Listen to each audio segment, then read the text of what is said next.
எல்லாருக்கும் வணக்கம். என் பெயர் ஸ்ரீபாரதி. மாணவருக்காக கோடைக்கால நிலவு 8வது தினம். இன்று காய்கறி பற்றி பெயர் சொல்லலாம், இல்லைன்னா நம்ம சமைக்கிறத பற்றி சொல்லலாம். நான் காய்கறி வச்சு எப்படி சமைக்கலாம்னு சொல்ல போறேன். ஃபர்ஸ்ட் சாப்பாட்டுக்கு அரிசி 5 நிமிஷம் ஊற வச்சுட்டு அப்புறம் 2 தடவை வாஷ் பண்ணிக்கணும். நாங்கள் பாத்திரத்துல தான் செய்வோம், குக்கர்ல செய்ய மாட்டோம். பாத்திரத்துல அரிசிக்கு தேவையான தண்ணியை ஊற வச்சுட்டு கொச்சோன்னு அரிசி போட்டோன்னு வெந்தோன்னு வெடிச்சு விட்டுடணும். அதுக்கு சாம்பாருக்கு பருப்பு ஒரு 10 நிமிஷம் ஊற வச்சுக்கணும்.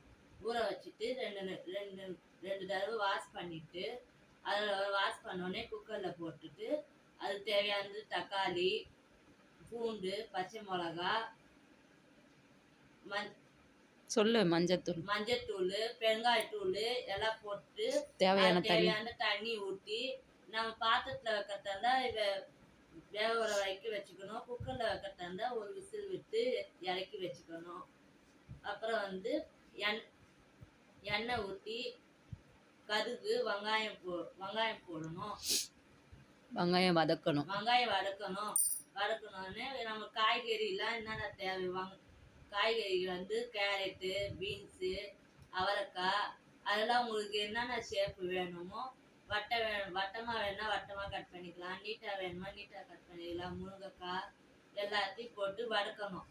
வதக்கிட்டு தேவையான தண்ணி ஊற்றிட்டு மிளகாத்தூள் வேற அளவுக்கு போட்டுக்கணும்.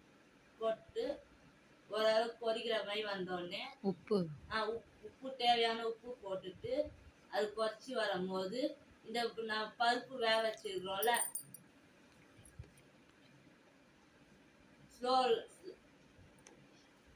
புளி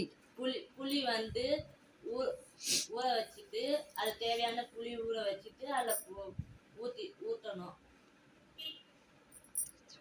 கொச்சி வரும்போது இந்த பருப்பு வேக வச்சு வச்சிருக்கோம், பருப்பு அதில் ஊற்றணும்னு அது நல்லா கொதிக்கும் போது இறக்கி வச்சுட்டு அது சைடிஷ் நாங்கள் உருளைக்கிழங்கு தான் சாப்பிடுவோம். உருளைக்கிழங்கு நல்லா தோல் சீவிட்டு அது உங்களுக்கு என்ன மாதிரி ஷேப் வேண்டோ, நீட்டாக வேணும்னா நீட்டாக கட் பண்ணிக்கலாம், ரவுண்டாக வேணும்னா ரவுண்டாக கட் பண்ணிக்கலாம். கட் பண்ணிட்டு அது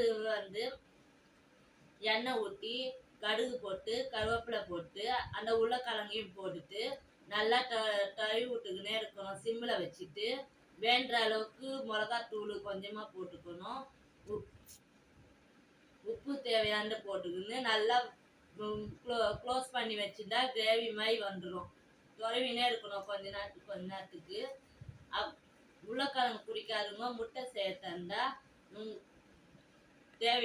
ஒரு பவுலில் முட்டையை எடுத்துக்கின்னு அதில் வச்சு ஊற்றிக்கின்னு உப்பு கொஞ்சமாக போட்டுக்கணும், மிளகுத்தூள் கொஞ்சமாக போட்டுக்கின்னு உங்களுக்கு வெங்காயம் வேணும்னா வெங்காயம் போட்டுக்கலாம், இல்லை வேணான்னா போட்டுட்டு எல்லாம் மிக்ஸ் பண்ணிவிட்டு தோசைக்கல்லில் ஊற்றிட்டு மேலே கொஞ்சம் எண்ணெய் ஊற்றிட்டு 2 சாப்பிட்டு நல்லா சாப்பிடலாம்.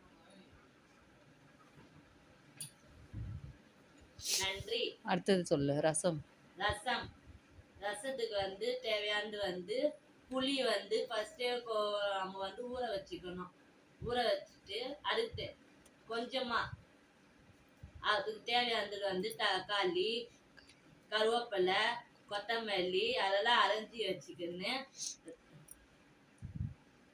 எண்ணெய் கொஞ்சமா ஊற்றிக்கின்னு அதுக்கு என்ன அரைக்கணும், மிளகு, சீரகம், பூண்டு எல்லாத்தையும் அரைச்சி கொரகொரப்பா அரைச்சி வச்சுக்கணும் தனியா. அப்புறம் பாத்திரத்துல எண்ணெய் ஊற்றி கடுகு போட்டு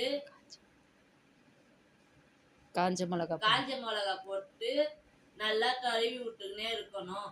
அப்புறம் நீங்க அரிசி வச்சுக்கிறோம்ல அதில் ஊற்றிட்டு தக்காளி, கருவேப்பிலை, கொத்தமல்லி எல்லாம் அரிஞ்சு வச்சுக்கிறோம் அதில் எல்லாம் போட்டுட்டு புளி கரைச்சி வச்சுக்கிறோம்ல அதில் ஊற்றிட்டு